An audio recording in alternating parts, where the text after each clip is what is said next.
pagi hari ini kami bersama Pak Derajat selaku Ketua Panitia, alhamdulillah setiap tahun kegiatan ini selalu terulang kembali dan terrealisasi. Jadi pembelajaran buat anak-anak kaitannya dengan manasik kurban, dan subhanallah pada hari ini terpaksa kita tidak bersama anak-anak karena dengan kondisi pandemik ini, sehingga semuanya ini tetap kita lakukan sesuai dengan prosedur dan sesuai dengan pelaksanaan tahun-tahun sebelumnya. Cuma nanti anak-anak itu akan kita berikan pembelajarannya lewat media sosial ya. Jadi semua kegiatan ini kita rekam dan nanti akan kita tampilkan sehingga anak-anak pun bisa mengikuti proses mulai dari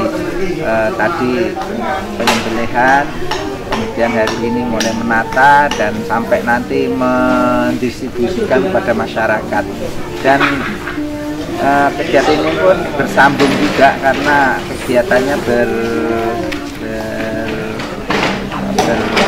bersinergi dengan yang lain-lain, termasuk kemarin yang sudah kegiatan apa Pak? Dan nanti terakhir ada juga praktek manasik untuk ustadzah yang dipandu oleh pembimbing nanti, dan itu pun nanti akan kita online kan, kita sampaikan pada anak-anak, dan itu menjadi satu pembelajaran secara online sehingga anak-anak bisa melihat baik proses manasik, proses kurban, kemudian proses-proses yang sudah dilakukan, dan termasuk besok itu acaranya kurban di Desa Sekarpeta. Jadi kita juga ada langsung dengan masyarakat, nanti ada hewan kurban yang kita kirim ke sana sehingga langsung masyarakat disampaikan kepada warganya yang ada di pegunungan sana, dan itu juga kita lakukan secara rutin. Kalau tadi pertanyaannya sejak kapan, kita ya sejak ada Al-Azhar barangkali kita sudah melakukan manasik ini, baik untuk pembelajaran anak-anak maupun memang untuk ke masyarakat. Nah, karena itu saya sangat bersyukur sekali baik bagi ustadz-ustadzah maupun warga masyarakat, santri-santri yang setiap tahunnya senantiasa belajar untuk manasik kurban manapun, ataupun mungkin manasik haji dengan acara apa itu khusus tahun ini melalui online. Assalamualaikum warahmatullahi wabarakatuh. Alhamdulillah pada tahun ajaran baru ini, tahun 2020-2021, kami panitia mengadakan manasik kurban secara rutin seperti pada tahun-tahun sebelumnya di SDIT Al-Azhar, khususnya Yayasan Al-Azhar Kediri, Pak. Untuk tahun ini kita ada hewan kurban sejumlah 4, yaitu 2 sapi dan 2 kambing. Satu yang kambing ini satu dari yayasan, yang satu dari wali santri SDIT Al-Azhar Kediri kelas 2C untuk kambing ini. Nanti rencananya hewan kurban ini disalurkan kepada untuk hewan kurban nanti pertama kita salurkan kepada masyarakat di sekitar SD, baik yang ada di lingkungan utara ini SDIT Al-Azhar yang terletak di Desa Tamanan, dan juga yang kedua ada di masyarakat yang ada di Desa Domulyo. Ada 2 lokasi yang akan kita salurkan. Kemudian juga akan ada yang namanya kegiatan baksos, bakti sosial yang berada di Desa Sekarpeta, Kecamatan Semen. Itu nanti pada hari Minggu kita akan membawa 2 kambing untuk di baksos di sana. Acara mulai Minggu pagi sampai Minggu sore Pak. Nanti akan dibagikan kepada masyarakat di sekitar musola binaan Al-Azhar Yayasan Kediri. Itu yang sebenarnya dapat saya sampaikan. Terima kasih.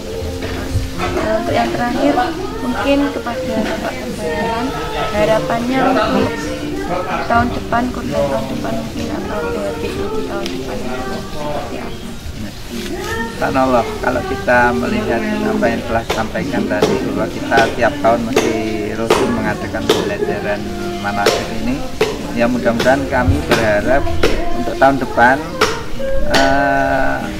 jangkauan wilayah baik sosial di daerah pegunungan itu maupun di kawasan sekolah ini bisa bertambah dan bisa berkembang dengan baik, sehingga para santri bisa belajar dari proses manasik ini, dan bagi warga masyarakat juga mendapatkan sedekah daripada korban ini. Dan juga khususnya yang di masyarakat, kalau tahun kemarin kita hanya bisa mengirim 1 kambing untuk disembelih di masyarakat sana, dan alhamdulillah pada tahun ini kita bertambah 1 kambing, hingga ada 2 kambing di daerah binaan di Sekap Putih sana. Dan kalau kemarin hanya menjangkau hanya 1 dusun ya, dusun kecil. Sekarang mulai berkembang. Nah, mudah-mudahan tahun-tahun berikutnya kita bisa meningkatkan dalam rangka sosial ke masyarakat, dan tentunya merupakan pembelajaran buat santri-santri Al-Azhar, sehingga apa yang kita lakukan ini bermanfaat baik bagi para santri maupun bagi warga masyarakat. Dan khususnya alhamdulillah itu di belakang kami para ustadz-ustadzah sudah semangat proses untuk pembagian korban, dan dengan penuh semangat sejak pagi tadi saya mengikuti sejak jamaah subuh dan sampai dengan nanti membagikan ke sasarannya. Mudah-mudahan semuanya membawa berkah, kemudian jadi amal ibadah buat para santri, wali santri maupun para ustadz-ustadzah. Gitu, Mas. Ampun, terima kasih kami sampaikan kepada yayasan dan kepada ketua panitia. Semoga apa yang kita lakukan berkah dan barokah untuk semuanya. Oke, sekian. Wassalamualaikum warahmatullahi wabarakatuh. Assalamualaikum warahmatullahi wabarakatuh. Kurban. Materi kurban ini ada di mata pelajaran fikih kelas 5 semester 2. Kurban adalah syariat yang telah ditetapkan oleh Allah Subhanahu wa Ta'ala. Bahkan sejak Nabi Adam alaihissalam sudah ada syariat berkurban. Hal ini dapat dipahami dari kisah Qabil dan Habil, 2 putra Nabi Adam alaihissalam yang berselisih karena kurban salah satunya tidak diterima. Demikian juga dengan peristiwa Nabi Ibrahim alaihissalam dan putranya yang bernama Ismail.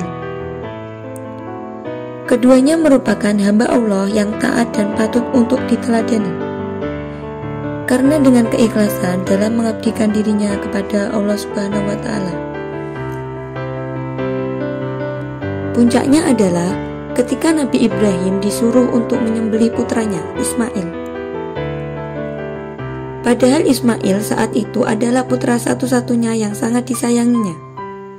Akan tetapi karena mengharap ridha Allah, perintah itu pun ia laksanakan dengan tulus. Sampai akhirnya Ismail pun siap disembelih di atas sebuah bukit. Akan tetapi ketika pedang Nabi Ibrahim alaihissalam sudah siap memotong leher Ismail, tiba-tiba tubuh Ismail diganti oleh malaikat Jibril dengan seekor kambing yang sangat besar. Akhirnya peristiwa itu menjadi dasar syariat kurban dan kini diteruskan oleh Nabi Muhammad SAW dengan penyembelihan hewan kurban setiap tanggal 10, 11, 12, dan 13 Zulhijjah. Pengertian kurban. Secara bahasa, kurban berasal dari bahasa Arab, yakni dari kata koruba yaqrubu kurbanan, yang berarti mendekatkan. Menurut istilah, kurban adalah menyembelih binatang kurban, unta, sapi atau kambing yang bertujuan mendekatkan diri kepada Allah Subhanahu wa Ta'ala. sebagai ungkapan rasa syukur atas segala nikmat yang telah diberikan Allah Subhanahu wa Ta'ala. Lalu, bagaimanakah sebenarnya hukum berkurban itu? Menurut kebanyakan ulama dan 3 imam, yaitu Imam Malik, Imam Syafi'i, dan Imam Ahmad, berpendapat bahwa hukum menyembelih kurban adalah sunnah. Adapun waktu pelaksanaan penyembelihan hewan kurban adalah sebagai berikut. Yang pertama, awal waktu menyembelih hewan kurban, yaitu setelah sholat Idul Adha. Yang kedua, akhir waktu penyembelihan adalah pada akhir hari tasyrik. Yang ketiga, menurut Imam Syafi'i, akhir waktu penyembelihan adalah sebelum matahari terbenam pada tanggal 13 Zulhijjah. Adapun syarat dan ketentuan hewan kurban. Syarat-syarat hewan kurban menurut kesepakatan para ulama adalah sebagai berikut. Yang pertama, hewan kurban yang telah mencapai umur. Contoh hewan yang mencapai umur adalah unta berumur 5 tahun, memasuki tahun ke-6, kambing berumur 2 tahun, memasuki tahun ketiga, sapi atau kerbau berumur 2 tahun, memasuki tahun ketiga. Yang kedua, hewan kurban tidak sakit dan tidak kurus. Yang ketiga, hewan kurban tidak tenggelam biji matanya atau tidak cacat. Selanjutnya, tata cara penyembelihan hewan kurban antara lain sebagai berikut. Yang pertama, pastikan bahwa alat penyembelih harus benar-benar tajam. Hal itu dimaksudkan supaya hewan kurban yang disembelih tidak tersiksa dan cepat mati. Yang kedua, ketika menyembelih hewan, kita hendaklah menghadap kiblat. Yang ketiga, hewan disembelih pada lehernya. Yang keempat, hewan disembelih setelah membaca basmalah dan takbir. Yang kelima, hewan disembelih dengan 1 kali potongan atau penyembelihan. Maksud dari 1 kali potongan adalah sebelum urat tenggorokan hewan tersebut benar-benar putus, alat pemotong tidak boleh dilepas. Yang keenam, penyembelihan hanya dipersembahkan untuk Allah Subhanahu wa Ta'ala. Yang ketujuh, disunahkan bagi orang yang bisa menyembelih agar menyembelih sendiri hewan kurbannya. Yang kedelapan, membaringkan sembelihan dan meletakkan kaki di atas bagian dekat dengan leher. Adapun cara pembagian daging kurban yaitu, yang pertama, bila kurban nadar, maka seluruh dagingnya diberikan kepada fakir miskin. Orang yang berkurban tidak boleh mengambil sama sekali. Yang kedua, bila kurban sunnah, maka 1/3 bagian dagingnya untuk fakir miskin, 1/3 bagian untuk orang lain yang membutuhkan, dan 1/3 bagian untuk orang yang berkurban. Yang terakhir yaitu hikmah disyariatkannya kurban. Di antara hikmah kurban yaitu, yang pertama, mendekatkan diri kita kepada Allah Subhanahu wa Ta'ala. Yang kedua, memberi kelapangan kepada keluarga pada hari raya dan menyebarkan kasih sayang kepada fakir dan miskin. Yang ketiga, sebagai bentuk rasa syukur kepada Allah yang telah menundukkan kepada kita dari binatang-binatang ternak. Yang keempat, meneladani ketaatan Nabi Ibrahim alaihissalam kepada Allah Subhanahu wa Ta'ala atas segala perintah yang diberikan Allah Subhanahu wa Ta'ala kepadanya. Alhamdulillahirabbil alamin. Hari ini kita sudah belajar tentang materi kurban. Semoga pembelajaran hari ini bermanfaat. Wassalamualaikum warahmatullahi wabarakatuh.